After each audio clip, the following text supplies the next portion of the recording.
ادھر جو کباہتے ہیں کچھ اپنے ساتھ جنگ کی جائے. نبی پاک علیہ السلام نے فرمایا افضل جہاد اپنے نفس سے لڑائی کرنا ہے. اپنے آپ کے ساتھ کچھ جد و جہد کی جائے, کچھ اپنے خلاف بھی چلا جائے. ساری زندگی دوسروں سے لڑتے, دوسروں پر اپنی غلطیوں کا بوجھ ڈالتے گزر گئی, کچھ اپنے نفس پر بھی. حضرت باجزید بستامی سے کسی نے کہا حضور میں نے اللہ تک جانا ہے, رستہ بتا دیں. فرمایا 2 قدم کا رستہ ہے. فرمایا 1 قدم اپنے نفس کی خواہش پہ رکھ لے تو دوسرا قدم تیرا رب تک پہنچ جائے گا. تو اپنے آپ کو کنٹرول نہیں نہ کرتا, اپنے آپ سے تو لڑ پہلے. اقبال کہتے ہیں ڈھونڈتا پھرتا ہوں اے اقبال اپنے آپ کو, آپ ہی گویا مسافر آپ ہی منزل ہوں میں. نبی پاک نہ تبدیلی کرتے. یہ جو لوگ کہتے ہیں نا کیسے بدلوں, تو حضور بدلنے ہی تو آئے ہیں. حضور بدلنے. حضرت مازن ایک صحابی ہیں, وہ کہتے ہیں میں بت کی پوجا کرتا تھا. امام بہقی نے لکھا ہے میں بت پوجتا تھا. ایک دن میرے بت کے اندر سے آواز آ گئی تو کب تک مجھے پوجے گا, مدینے میں تو حضور جلوہ فرما ہو گئے ہیں. کہتے ہیں 2 دفعہ 3 دفعہ بت مجھے پیغام دے رہا ہے کہ حضور کی طرف جاؤ. بت کہتے ہیں میں وہاں سے چلا, حضور کی بارگاہ میں پہنچا تو نبی پاک علیہ السلام کی خدمت میں حاضر ہو کے میں نے عرض کی یا رسول اللہ کمال ہو گئی, لوگ بتوں کو پوجتے ہیں اور میرا بت کہہ رہا تھا جا کے حضور کا کلمہ پڑھ لے. او سکیاں کھجوراں اگا جام دے تے پتھراں تو کلمہ پڑھا جام دے. فرمایا وہ انہوں نے مجھے بت نے بھیجا ہے.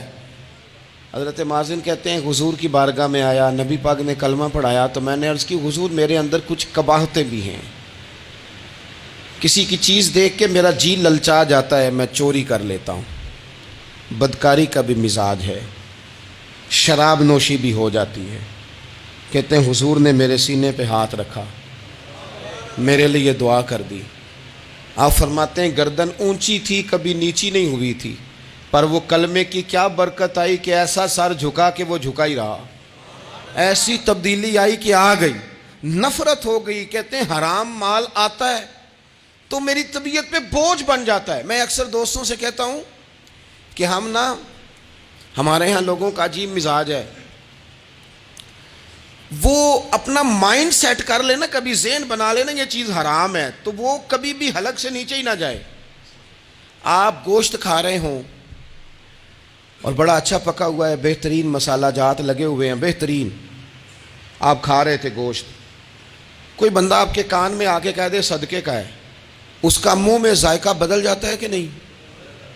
بھئی گوشت تو وہی ہے, یہ کیسے بدل گیا؟ کیونکہ آپ کے نا وہاں کمپیوٹر میں فٹ ہے کہ صدقہ میرے لیے درست. آپ وہ کہتے ہیں یہ تو فارم بن گیا. بھئی یہ کیا بن گیا؟ چلیں اس سے بھی آگے چلتے ہیں. آپ کھا رہے تھے گوشت اور بڑا لطف آ رہا تھا تو کسی نے کہہ دیا کہ یہ تو جانور ٹھیک ہی نہیں تھا, بیمار تھا یا حرام تھا, ذبح ہی نہیں کیا تھا, صحیح طور پر ایسے ہی اس کو پکا دیا, مر گیا تھا. تو اب تو یہ حال ہوتا ہے کہ الٹیاں شروع ہو جاتی ہیں. کیوں؟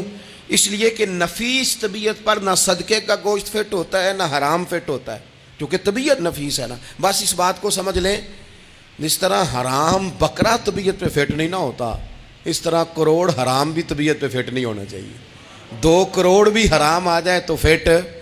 جس دن 2 کروڑ پر بھی الٹی آنے لگ گئی نا, جس دن حرام جگہ پر قبضہ کرتے بھی کہہ آنے لگ گئی, ذائقہ بدلنے لگ گیا, کمپیوٹر میں فٹ ہو گیا کہ یہ میرے لیے ٹھیک نہیں. لیکن میں اکثر کہتا ہوں لوگوں سے, میں کہتا ہوں ہمارے ہاں بندہ دیکھ کے فتویٰ ہوتا ہے. یہاں کوئی غریب عیسائی ہو نا, ماڑا بیچارہ گلی میں جھاڑو دے کے روٹی کماتا ہے, تو لوگ مسئلہ پوچھتے ہیں, کہتے ہیں مولوی صاحب سائنہ روٹی کھانی جائز ہے؟ تو میں پھر ان لوگوں سے آگے سے پوچھ لیتا ہوں, میں کہتا ہوں یہ بتاؤ امریکہ کا صدر بھی عیسائی ہے, اس کے ساتھ جائز ہے؟ اتنے وزیر مشیر وزراء اعظم ملکوں کے جا کے کھاتے ہیں, کبھی آپ نے مسئلہ پوچھتے دیکھیں؟ وہاں تو جو مولوی مشیر بنے ہوئے وہ بھی بیٹھے ہوتے ہیں بیچ میں, وہ بھی بیٹھے ہوتے ہیں. اب بھی ان سے پوچھو. لیکن ہمارا مزاج یہ بن گیا ہے کہ غریب کے حق میں مسئلہ اور ہے اور امیر کا معاملہ ہے تو معاملہ اور اس سے نکلے. یعنی اگر 5 روپے کسی کے گر جائیں تو وہ واپس کرنے بھی ضروری ہیں, اور 5 کروڑ گر جائیں تو وہ بھی. وہ ہمارے ایک دوست کہا کرتے ہیں کہ ایک صاحب تھے, ان کو نا بڑے قیمتی جوتے کا ایک پیر مل گیا کہیں سے گرا ہوا, انہوں نے وہ قیمتی پاؤں جوتے کا گرا ہوا اٹھایا اور وہ بندہ تلاش کرنے لگے کس کا گرا ہے. دیر تک وہ ڈھونڈتے رہے ایک پاؤں کس کا ہے. تھوڑی دیر کے بعد انہیں دوسرا پاؤں بھی مل گیا. پھر انہوں نے بندہ ڈھونڈنا بند کر دیا. انہوں نے کہا اب دونوں ہو گئے ہیں, اب یہ کام آئے گا, لہذا انہوں نے بند کر دیا. میرے عزیز, یہ تو کوئی طریقہ نہیں ہے نا کہ آپ چیز اگر تھوڑی سی ہے تو اس پر فتویٰ اور ہے, اور اگر زیادہ ہے تو مزاجوں میں جب ہم یہ لے آئیں گے اپنی طبیعت میں, اور کب تک ہم نے اسی طرح رہنا ہے, کب ہم نے اپنے وجود سے کام لینا ہے, بیکار وقت کب تک گزرنا ہے. کتنے رمضان آئے گزر گئے, کتنے عمرے آئے گزر گئے, کتنی ہم نے دیکھا کہ بس بیمار ہو گئے ہیں, ٹھیک ہو جائیں گے تو پھر اس کے بعد ہم نے کوئی نماز نہیں چھوڑنی, لیکن ٹھیک ہوئے تو بھول گئے, نئی سے نئی بات شروع ہو گئی. ہم نے کتنی دفعہ کہا کہ آج کے بعد تبدیلی, لیکن کیوں نہیں تبدیل ہوتے. حضرت فضالہ بن عمیر ایک صحابی ہیں, کہتے ہیں میں عورتوں کا معاذ اللہ بڑا رسیہ تھا. ابو جہل نے جب اعلان کیا نا جو حضور کو شہید کرے گا تو اسے 100 سرخ اونٹ دیے جائیں گے, تو کہتے ہیں میں خنجر بغل میں دبا کے نا تو طواف کعبہ کرنے چلا گیا. طواف کعبہ کہتے وہاں جب میں پہنچا تو میں نے دیکھا حضور بھی طواف کر رہے ہیں, تو نبی کریم نے مجھے دیکھتے ہی حضور میرے قریب آئے اور مجھے نہیں بتانا پڑا. حضور فرمانے لگے تیرا نام فضالہ ہے؟ میں نے کہا ہاں. تو محبوب فرمانے لگے کیا باتیں کر رہے ہو اپنے آپ سے؟ کہتے میں دل میں سوچ رہا تھا کہ طواف کرتے میرے قریب سے گزریں گے تو خنجر مار دوں گا. کیا باتیں کر رہے تھے؟ فضالہ کہتے ہیں میں تو جب آیا تھا تو ایک بی بی سے مل کے آیا تھا. میں نے کہا تھا کہ میں آج بڑی رقم لے کے آؤں گا اور معاذ اللہ تیرے پاس رات گزاروں گا. کہتے ہیں میں تو اس سے بات کر کے آیا تھا. تو میں اب حضور سید عالم صلی اللہ علیہ وسلم نے پوچھا تو فضالہ ہے؟ میں نے کہا ہاں. کیا باتیں کر رہے تھے اپنے آپ سے؟ میں نے جھوٹ بولا. میں نے کہا جی وہ تو میں تو ذکر کر رہا تھا اپنے دل میں. کہتے حضور مسکرائے اور مسکرا کے فرمانے لگے چل چھوڑ, جس کام آیا تھا وہ کرتا کیوں نہیں. میں جو تیرے سامنے کھڑا ہوں تو کرنا. خیال آیا مسلمان نیک و بد پہچان جاتے ہیں اور آقا آدمی کے دل کی باتیں جان جاتے ہیں.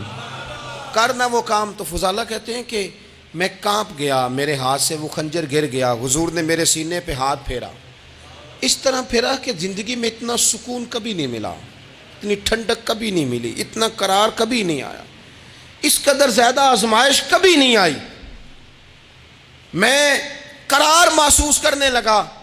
کہتے ہیں حضور فرمانے لگے کیا وہ وقت نہیں آیا کہ تو کلمہ پڑھ جائے؟ کہتے ہیں میں نے فوراً کہا حضور آ گیا ہے وقت, پڑھائیں مجھے کلمہ. کہتے ہیں نبی پاک نے کلمہ پڑھا دیا, میں مسلمان ہوا. میں واپس لوٹا تو وہی عورت بن سنور کر تیار ہو کر گلی میں کھڑی تھی. عادتیں بدل جاتی ہیں. شرط یہ ہے کہ ہم تھوڑی سی کوشش کریں. شرط یہ ہے کہ ہم اپنے آپ کو اللہ رسول کی بارگاہ میں پیش کریں. اور میرے دوستوں, میرے بزرگوں, ہمیں سب سے زیادہ تکلیف میں ہماری اپنی عادات نے ڈالا ہے, ہماری اپنی خواہشات نفس نے ہمیں زیادہ آزمائشوں میں ڈالا ہے. کہتے ہیں وہ عورت بن سنور کے کھڑی تھی. جب میں واپس لوٹا تو پہلے میں اس کے پیچھے بھاگتا تھا, اب میں اس کے قریب سے گزر گیا تو اس نے آواز دی تو فضالہ نہیں؟ کہتے ہیں میں چپ کر گیا. وہ پھر پیچھے دوڑی, میرا گریبان پکڑ کے کندھا پکڑ کے ہلایا تو فضالہ نہیں؟ کہتے ہیں میری جھکی ہوئی گردن, میں سر نہیں اٹھاتا. مجھے کہنے لگی تو وہ نہیں ہے جو فضالہ ہے؟ میں نے کہا ہوں میں فضالہ, پر وہ والا نہیں جو تجھے ملا کرتا تھا. کہا تو اب کون ہے؟ کہنے لگے میرا ٹائٹل بدل گیا ہے, میرا تعارف بدل گیا ہے, اب میں رسول کائنات کا غلام ہو گیا ہوں. اب لوگ مجھے مسلمان کہتے ہیں, اب میری نگاہوں میں جچتا نہیں کوئی, جیسے میرے محبوب ہیں ایسا نہیں کوئی. کہتے ہیں بدل گئی عادت, میں وہی ہوں پر میرا لہجہ, میرا مزاج ہی بدل گیا. حضرت جریر ابن عبداللہ کہتے ہیں میں کاروبار کرتا تھا اور مجھے بڑا سلیقہ آتا تھا کاروبار, میں سستی ترین چیز خریدنے کا ملکہ رکھتا تھا. لیکن فرماتے ہیں کہ جب میں حضور کا کلمہ پڑھنے گیا تو نبی پاک نے مجھے فرمایا میرا دین کسی کا بھلا کرنے کا نام ہے, الدین النصیحہ, خیر خی کرنا. فرماتے ہیں پھر میں نے نصیحت کو پلے باندھا. ایک آدمی سے گھوڑا خریدا 300 دینار کا. گھوڑے کو پکڑ کے میں نے جب تھوڑا آگے چلایا تو وہ تو بڑا نرم مزاج تھا, سی پنجابی چاکیدہ ساؤ ہے بڑا. اور میں نے کہا یہ تو گھر میں بھی رکھا جا سکتا ہے, یہ تو 400 کا ہے. پھر میں نے اس پر سواری کی تو وہ سواری کے لیے ہی بڑا اچھا تھا. میں نے کہا یار تیرا جانور 600 کا ہے. کرتے کرتے جب میں نے اسے 1000 دینار تھمایا، 400 میں سودا ہو گیا تھا، اس نے دے دیا تھا گھوڑا یا اونٹ. کہتے ہیں وہ شخص میری طرف دیکھ کے حیران ہو کے کہنے لگا جریر تو پہلے بھی آتا ہے، یہ تجھے کیا ہوا؟ تو حضرت جریر کہتے ہیں میں نے اسے کہا پہلے جریر آتا تھا، اب وہ والا جریر ہے جس نے مدینے والے کا کلمہ پڑھا ہے. کنتم خیر امت، ان کا ٹائٹل ہے میرے پاس. کیا اسلام صرف نعرے لگانے کا نام ہے؟ کیا اسلام صرف دوسروں کو یہ کہنے کا نام ہے کہ تو نے مجھے کس طرح کہہ دیا کہ میں عاشق رسول نہیں؟ تو زیادہ ہے، تیرے پر زیادہ دین ہے؟ صرف ڈٹ جانا اور زیادہ باتیں کرنے کا نام دین ہے؟ اپنے اندر ایک ایک کر کے غلطیوں کو چھوڑیں. آج کچھ عہد کریں کہ ہم نے فلاں فلاں گناہ سے جان چھڑانی. اپنے اندر کچھ تبدیلیاں لائیں اور کسی کو بتانے کی ضرورت نہیں. ہمارا اور ہمارے رب کا معاملہ ہے. اکیلے میں بیٹھ کے اللہ کے حضور عہد کریں، اکیلے میں بیٹھ کے. آج میں نے آپ سے خدمت میں ایک اپیل کرنی ہے، وہ یہ ہے کہ ہم نے نا آج عہد کرنا ہے کہ ہم نے جھوٹ نہیں بولنا. ایک دفعہ ہم نے بچے سے کہا تھا، مجبور تھے، شاید بڑے مجبور ہوں گے ہم. کسی صاحب نے نا بڑی مجبوری میں ایک دن اپنے بچے سے کہہ دیا، وہ باہر آیا تھا بندہ پیسے لینے، اس کا قرض دینا تھا، تنگ دستی تھی، مجبوری تھی. تو اس نے کہا بیٹا ادھر آ. اسے جا کے کہا ابو گھر نہیں. آپ نے ایک دفعہ کہا، پھر آپ ساری زندگی روئیں گے کہ پتر میرے ساتھ تو سچ بولا کرنا، لیکن وہ نہیں بولے گا. یہ جھوٹ اتنی بڑی مصیبت ہے. عورت اپنے شوہر سے کہتی ہے پیسے تھوڑے دے دیا کر، جوڑے ایک میں گزارا کر لوں گی، میرے ساتھ سچ تو بولنا. وہ سچ تو بول. تو اگر لاہور جاتا ہے تو مجھے لاہور کا ہی بتا کے جا، میرا رشتہ پیسوں سے نہیں اعتماد سے جڑا ہے. ماں کہتی ہے ماں بیٹے سے، پتر سچی بات تھوڑی کر لیا کر، سچی کیا کر. سچ ختم ہو گیا. اب لوگوں نے جھوٹ کا نام بدل دیا ہے، کہتے ہیں میں نے بہانہ کر دیا تھا. او بھئی آپ نے جھوٹ بولا تھا، صاف صاف کہیں. نام بدل دیا. جھوٹ کھا گیا اب میرے ملک کو، جھوٹ کھا گیا اس ملت کو. جھوٹ نے اس امت کو قریب سے آ کے تھام لیا. ہم بڑی آزمائش میں ہیں. ہم مطلب ہر شخص ہی الا ماشاء اللہ، ہر شخص ہی. آپ کسی شخص سے کوئی معاہدہ کرتے ہیں، کوئی چیز بنانے کی بات کرتے ہیں، خریدنے کی بات کرتے ہیں، وہ جو کہتا ہے اس پر پورا کیوں نہیں اترتا؟ وہ غلط بات کیوں کرتا ہے؟ میرے نبی پاک علیہ السلام سے پوچھا گیا مومن بزدل ہوتا ہے؟ حضور نے فرمایا ہو جاتا ہے، کبھی یہ غلطی آ جاتی ہے. حضور مومن کنجوس ہوتا ہے؟ فرمایا کبھی ہو جاتا ہے. یا رسول اللہ مومن جھوٹا بھی ہوتا ہے؟ تو میرے رسول فرمانے لگے نہیں، میرا کلمہ پڑھنے والا ساری غلطیاں کر سکتا ہے، میرا مومن جھوٹ نہیں بولا کرتا. مومن جھوٹ. ابو سفیان کو کیسر روم نے، ہرکل نے اپنے دربار میں کھڑا کر کے کہا ابو سفیان ابھی کلمہ نہیں پڑھتے تھے، تمہارا کوئی رشتہ ہے نبی پاک سے جنہوں نے مجھے بھی خط لکھا ہے کہ مسلمان ہو جاؤ؟ کہنے لگے ہاں میں چچا ہوں رشتے میں. کہا وہ کیسے ہیں پیغمبر؟ تو ابو سفیان کہتے ہیں چونکہ میں مخالف تھا، میں نے وہ ساری باتیں کی جو ہم ان کے خلاف کرتے تھے. اس نے آخری بات پوچھی. اس نے کہا ابو سفیان یہ بتا کہ وہ جنہوں نے اعلان نبوت کیا ہے کیا کبھی انہوں نے جھوٹ بھی بولا ہے؟ ابو سفیان کہتے ہیں کہ 1 منٹ کے لیے میں نے کہا کہہ دوں، مخالفت تھی نا. تو پھر میں نے سوچا یہ تو عرب کی وزاداری کے خلاف ہے، عرب میں سے تو کوئی جھوٹ بولنا پسند ہی نہیں کرتا. اور پھر میں اگر حضور کو معاذ اللہ جادوگر شاعر کہوں گا تو شاید کسی کو 1 منٹ کے لیے متوجہ کر سکوں، اور نبی پاک نے جھوٹ بولا ہے، یہ تو مانے گا ہی کوئی نہیں. کہتے ہیں بادشاہ نے پھر زور دے کے کہا سردار بتاتے کیوں نہیں، کیا کبھی انہوں نے جھوٹ بھی بولا ہے؟ تو ابو سفیان کہتے ہیں میرے ہاتھ میں چھڑی تھی، میں نے زور سے زمین پہ ماری. میں نے کہا وہ میرے رشتے میں بھتیجے ہیں، میری سخت مخالفت ہے، میں ان کے خلاف میدانوں میں نکلتا ہوں، جنگیں لڑتا ہوں، کبھی وہ غالب آتے ہیں کبھی ہم آتے ہیں، لیکن میرے سامنے وہ پیدا ہوئے. میں نے ماں کی گود میں بھی دیکھا، دادا کے کندھوں پہ بھی دیکھا، چچا کے گھر میں بھی دیکھا، سیدہ خدیجۃ الکبریٰ کا دولہا بنے بھی دیکھا، ان کی 4 بیٹیاں ان کی گود میں کھیلتے دیکھیں، اعلان نبوت کرتے دیکھا، لوگوں کو مخالفت کرتے دیکھا. میرے سامنے ان کے مقدس بال سفید ہوئے. میرا اختلاف اپنی جگہ، پر بادشاہ میں قسم اٹھا کے کہہ سکتا ہوں اس محبوب کی زبان سے جب بھی نکلا ہے حق اور سچ نکلا ہے. اسیر دشمن کی چاہ میں بھی وہ مخالفوں کی نگاہ میں بھی امی ہے، صادق ہے، معتبر ہے. میرا پیغمبر عظیم تر ہے، میرا پیغمبر عظیم تر ہے، میرا پیغمبر عظیم تر ہے. جھوٹ نہیں کبھی حضور نے بولا. کہتے میں نے جواب دیا تو سناٹا چھا گیا سارے دربار میں. کتنے اس نے سوال پوچھے، گھنٹوں بات ہو، سناٹا چھا گیا. اور پھر بادشاہ نے اپنا پرنا اٹھایا، چادر اٹھائی، کندھے پہ رکھی اور جانے لگا. تو میں نے پیچھے سے پلٹ کے کہا بادشاہ اتنے تو نے سوال کیے، اتنے میں نے جواب دیے، رزلٹ کا بھی تو اعلان کرنا، نتیجہ بھی تو دینا، کیا نکلا؟ تو کہتے ہیں وہ جا رہا تھا، وہیں کھڑے کھڑے اس نے چہرہ میری طرف پھیرا اور کہنے لگا سردار نتیجہ تو نکل آیا ہے، رزلٹ تو نکل آیا. جس بندے نے کبھی بندوں سے جھوٹ نہیں بولا وہ یہ جھوٹ کیوں بولے گا کہ میں اللہ کا رسول بن کے آیا ہوں؟ نتیجہ تو نکل آیا، بات تو کلیئر ہو گئی، اب آگے کیا جانا ہے؟ ایک سردار تھے کسی قبیلے کے، وہ حضور کی بارگاہ میں کلمہ پڑھنے آئے. امام راضی نے لکھا ہے، کہتے میرے اندر 4 غلطیاں تھیں. میں شراب بھی پیتا تھا، چوری بھی کرتا تھا، بدکاری بھی کرتا تھا معاذ اللہ، اور جھوٹ بھی بولتا تھا. حضور کی بارگاہ میں آیا، عرض کی یا رسول اللہ بچپن سے لے کر یہ بیماریاں لگ گئیں، بڑی کوشش کی، ابا نے بڑا مارا، لوگوں نے بڑا کہا، چھوٹی نہیں، اور میں چھوڑ سکتا بھی نہیں. ان کا خیال تھا نا جس طرح ہمارا خیال ہوتا ہے کہ فلانی چیز نہیں چھوڑ سکتے، میں چھوڑ سکتا بھی نہیں. حضور ایک چھوڑ سکتا ہوں، ایک چھڑوا لیں آپ اور کلمہ پڑھا دیں. حضور نے فرمایا بالکل ٹھیک ہے، تو ایک چھوڑ دے. یا رسول اللہ کون سی؟ فرمایا جھوٹ نہیں بولنا. جھوٹ، وہ شراب بھی پیتے ہیں، وہ کہتے ہیں میں بدکاری بھی کرتا ہوں، چور بھی ہوں. حضور نے کیا فرمایا؟ جھوٹ. کیا ان سارے کاموں سے زیادہ سخت تھا حضور نے اس سے منع کیا؟ جھوٹ نہیں بولنا بھائی. کہتے ہیں سونے وعدہ ہو گیا. سیدھے سادے آدمی تھے، دیہاتی سردار تھے، گھر چلے گئے.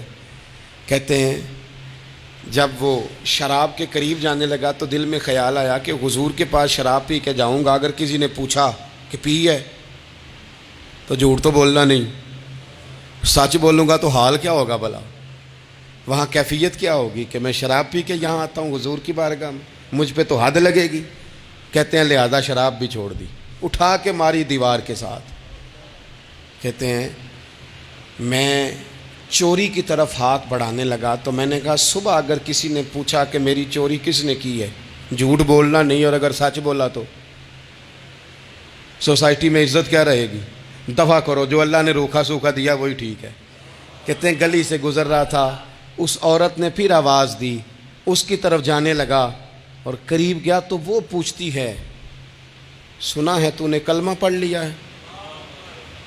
کہتے ہیں تڑپ گیا، درد سے آنسو چھلکے کہ اگر میں اس سے جھوٹ بولوں تو حضور نے منع کیا ہے، اور سچ بولوں تو یہ کیا سوچے گی؟ کلمہ پڑھ کے مسلمان ہو کے حضور کا غلام ہو کے یہ انداز ہے.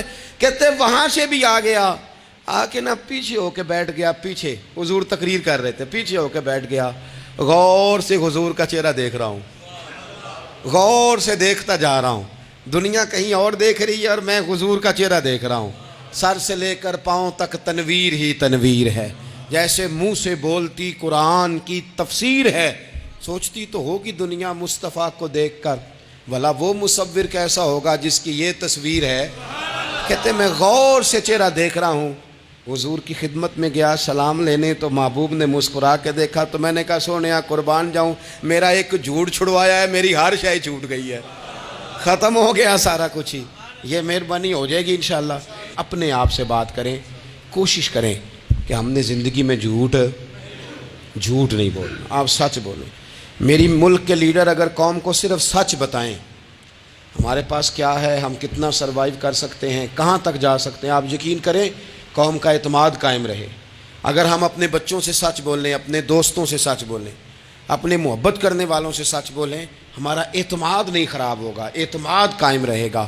وہ ایک شخص نے آ کے کہا تھا نا یا رسول اللہ میں 2 نمازیں پڑھوں گا، اگر آپ کہتے ہیں تو کلمہ پڑھتا ہوں، 5 نہیں پڑھ سکتا. فرمایا تو آ جا 2 ہی پڑھنا، لیکن یہ چھٹی صرف حضور دے سکتے ہیں اور نہیں کو دے سکتا. حضور نے فرمایا 2 ہی پڑھنا. صحابہ کہتے ہیں 2 نمازوں کی شرط پہ کلمہ پڑھا. پھر شارحین فرماتے ہیں وہ وقت بھی آیا کہ وہ تہجد بھی پڑھا کرتے تھے. آپ شروع تو کریں نا کسی کام کو، اپنے اندر چھوٹی چھوٹی تبدیلی پیدا کریں. اور بڑوں سے لے کر، مجھے ادب سے عرض کرتا ہوں، بعض نوجوان بھی شکایت کرتے ہیں، کہتے ہیں بزرگوں کو کہہ دیں کہ جلد باز نہ بنیں، جلدی غصے میں آ جاتے ہیں۔ میں بزرگوں سے بھی عرض کروں گا کہ تھوڑی نرمی، تھوڑی شفقت، مطلب زیادہ ڈانٹ ڈپٹ کرنے سے بھی تو چیزیں خراب ہی ہوتی ہیں نا، تھوڑا سا ظرف بڑھ۔ نوجوانوں سے کہوں گا کہ آپ جوان ہیں تو حوصلہ بھی تو جوان ہے نا، تو زندگی میں حوصلہ، تحمل، بردباری لائیں، اپنی عادات کو تھوڑا تھوڑا کر کے تبدیل کریں۔ اللہ تعالی ہمیں سمجھ عطا فرمائے۔